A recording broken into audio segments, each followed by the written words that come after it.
The following is an excerpt from this week's Eye-Opener report. The full report is now available for viewing by subscribers of boilingfrogspost.com. This report will be made available to the general public in 3 weeks' time.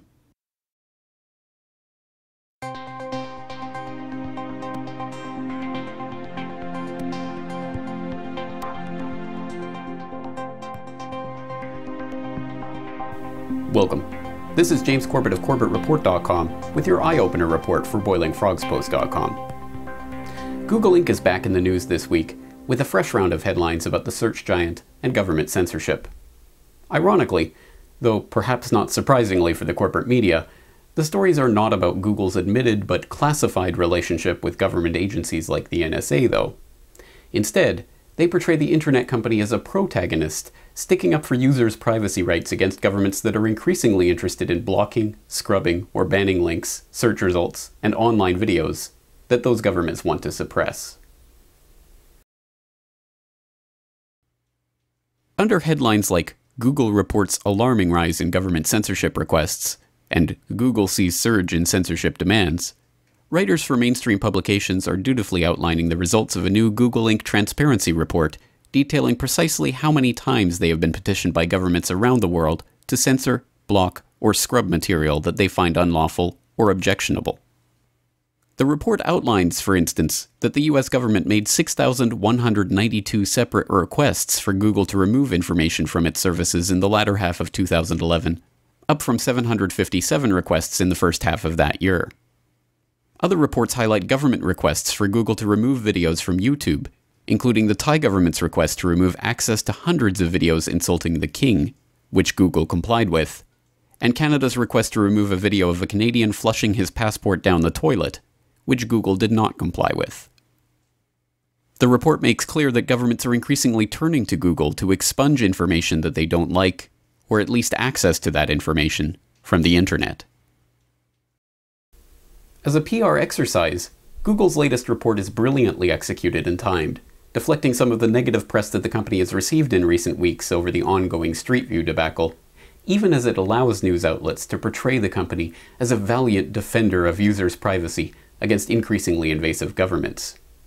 Conveniently left out of the equation is the company's past, its own repeated violations and abuses of users' privacy, and the unsettling statements that its executives have made about the very concept of privacy, time and again over the years.